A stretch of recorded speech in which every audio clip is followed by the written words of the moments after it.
TN reporter நேயர்களுக்கு வணக்கம். இன்று நாம் சந்திக்க இருக்கும் ஆளுமை விடுதலை சிறுத்தை கட்சியின் மூத்த நிர்வாகி மார்க் தோழர் அவர்கள். வணக்கம் தோழர். வணக்கம். வணக்கம். ஆகஸ்ட் 17 நேற்று எழுச்சி தமிழர் தொல் திருமாவளவன் அவர்களின் பிறந்த நாளில் தமிழ் தேசிய எழுச்சி மாநாடு உளுந்தூர்பேட்டையில் நடைபெற்றது. அந்த மாநாட்டோட நோக்கம் என்ன?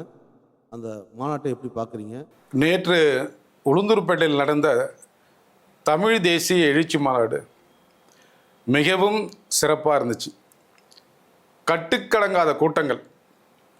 சட்டமன்ற தேர்தல் முடிந்த பிறகு முதல் முறையாக தலைவர் அவர்கள் அறிவித்த மாநாடு. மதியம் 1 மணிக்கே எல்லாருமே வந்துடணும் இந்த மழையின் காரணமாக அப்படின்னு சொல்லியிருந்தார். ஆனால் 10 மணிலேருந்தே கூட்டங்கள் அலமோத ஆரம்பிச்சிருச்சு. தலைவர் அவர்கள் வந்தார்.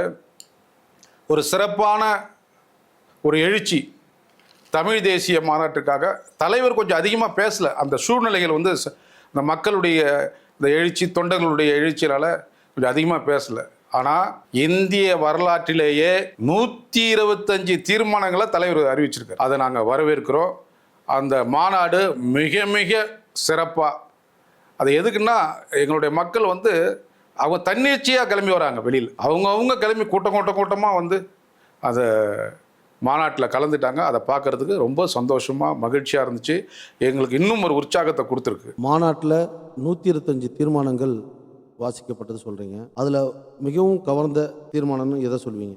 125மே முதன்மை தான். அந்த 125 தலைவர் ஒன்று சொல்கிறாருன்னா அது வந்து சரியாக இருக்கும். அதில் இன்னைய அரசியல் காலகட்டத்தில் என்னை போன்றவர்கள்லாம் சிந்திக்கிறது என்னென்னா, அதாவது அண்ணா சொன்னார், மத்தியில் கூட்டாட்சி மாநில சுயாட்சின்னார்.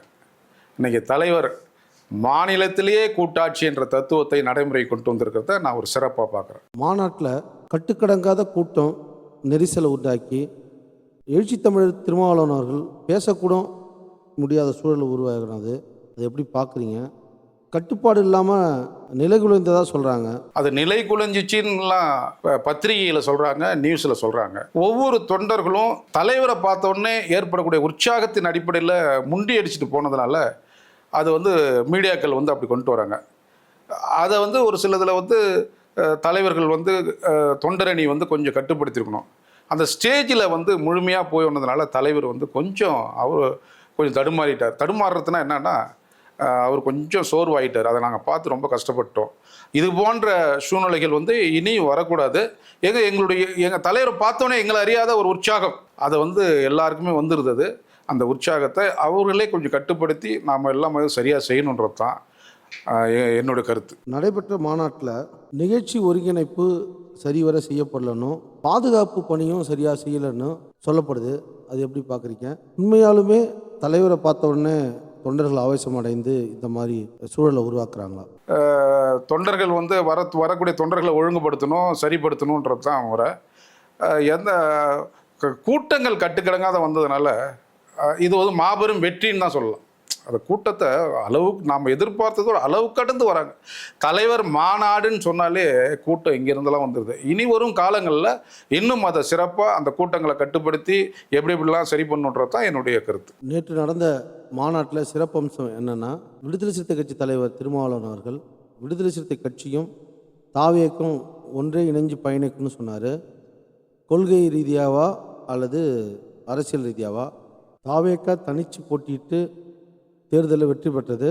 போதுமான அளவு சட்டமன்ற உறுப்பினர் இல்லாததால் இடதுசாரிகளும் நீங்களும் ஆதரவு தெரிவித்தன் பேரில் நீங்கள் ஆட்சி அமைக்கிறாங்க. ஆனால் பத்திரிகையாளர் சந்திப்பில் திருமாவளவன் சொன்னது ஆதரவு மட்டும்தான், நாங்கள் கூட்டணியில் இல்லைன்னு சொன்னார். ஆனால் இந்த மாநாட்டில் அவர் கூட்டணி சொல்லியிருக்காரு. இது எப்படி பார்க்குறீங்க? கடந்த 10 ஆண்டு காலமாக விடுதலை சிறுத்தை கட்சிகள் வந்து திராவிட முன்னேற்ற கழகத்தினுடன் கூட்டணி வச்சுருந்தோம். கொள்கை ரீதியான கூட்டணி. இப்படிப்பட்ட சூழ்நிலை இருக்கும்போது 2026 சட்டமன்ற தேர்தலில் மக்கள் அமோகமான ஆதரவு வந்து மாண்புமிகு முதல்வர் ஜோசப் விஜய் அவர்களுக்கு ஆதரவு கொடுத்துருக்காங்க. அந்த ஆதரவு ஆட்சி அமைக்க முடியாமல் போனாலும் முதலாக ஜோசப் விஜய் ஆட்சி அமைக்கணும் அப்படின்னு சொன்னது, குரல் கொடுத்தது வந்து காங்கிரஸ் தான். அதுக்கப்புறம் விசிகா, கம்யூனிஸ்டுகள் ஆதரவு கொடுத்துருக்காங்க. ஆக மாநில கூட்டாட்சி என்ற தத்துவத்தின் அடிப்படையில் அவங்களுடைய ஆட்சிக்கு நாங்கள் விடுதலை சிறுத்தைகள் நாங்கள் ஆதரவு கொடுத்தோம், அதை வரவேற்கிறோம். இனி தலைவர் இந்த மாநாட்டில் கூட்டணி தொடரும், தமிழ் தேசிய மாநாட்டை பொறுத்தவரையில் இனி விஜயோட கூட்டணி தொடரும் என்று சொல்லியிருக்காரு. அதை நாங்கள் முழுமையாக வரவேற்கிறோம். இனி வரும் காலங்களில் எங்களுடைய கொள்கையோடு அவர்களும் ஒத்துப்போவதனால் அது கொள்கை கூட்டணியாக மாறும் என்பதை தலைவர் முடிவு பண்ணுவார். தலைவர் எடுக்கும் ஒவ்வொரு முடிவுக்கும் விடுதலை சிறுத்தைகளாகிய நாங்கள் எப்பொழுதும் முழு ஆதரவு கொடுப்போம். அதில் எந்த ஒரு மாற்றமும் இல்லை. அதனால் மாநில கூட்டாட்சி என்ற தத்துவம் மிக சிறப்பாக இருக்குது. அந்த கூட்டணியை நாங்கள் வரவேற்கிறோம். மாநாட்டில் கட்டுக்கடங்காத கூட்டம் வந்தது தப்பில்ல. தொண்டர்களை நீங்கள் சரிவர கட்டுப்பாடாக நடந்துக்கிறதுக்கான எந்த வழிமுறையும் செய்யாமல் விடுதலை சிறுத்தை விட்டுடுச்சோ என்ற கேள்வி நேற்று எழுச்சி தமிழர் திருமாவளவன் அவர்கள் ஒரு மூச்சு திணறக்கூடிய ஒரு சூழலை இந்த தொண்டர்கள் நேற்று ஏற்படுத்தினாங்க. அதை காணொலி வாயிலாக பார்க்கும்போது அனைவருக்குமே ஒரு மிகப்பெரிய ஒரு பயத்தை ஏற்படுத்துச்சு. இதே போல் நிலை தொடர்ந்தால் விடுதலை சிறுத்தை கட்சியில் கட்டுப்பாடு இல்லாமல் ஒழுங்கற்ற நிலை தொடரும்னா அடுத்த மாநாடுகள் இதோட பெரிய விளைவுகளை சந்திக்கும்னு பார்வையாளர்கள் சொல்கிறாங்க. எப்படி பார்க்குறீங்க? தலைவர் மாநாடுன்னு அறிவிச்சிட்டாலே கட்டுக்கடங்காத கூட்டங்கள் தான் வரும்.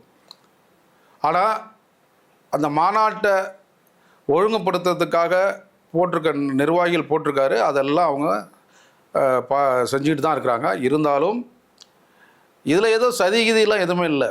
மக்களுடைய கூட்டங்கள் கட்டுக்கடங்காத வந்ததுனால எல்லாருமே கொஞ்சம் அப்படியே தவறிட்டாங்க. அதனால் இனி வரும் காலங்களில் தலைவர் பேசும்போது, இந்த முக்கியமான நிர்வாகிகள் பேசும்போது அந்த ஸ்டேஜில் யார் பேசுகிறாங்களோ அவங்க மட்டும்தான் இருக்கணும், வேறு யாரும் இருக்கக்கூடாது. எல்லாருமே கீழே வந்துடணும். அது மாதிரியான ஒரு சூழலில் இனி வரும் காலங்களில் இதை ஒழுங்குபடுத்த வேண்டிய கடமை எல்லோருக்கும் உண்டு என்று சொல்லிக்கிறேன். விடுதலை சிறுத்தை கட்சிகள் நேற்று நடத்திய தமிழ் தேசிய மாநாடு வெற்றிகரமாக நடைபெற்றது. அந்த நிகழ்வுகளையும் அந்த மாநாட்டை பற்றியும் விரிவாக எடுத்துரைத்த தோழர் மார்க் அவர்கள் நன்றி.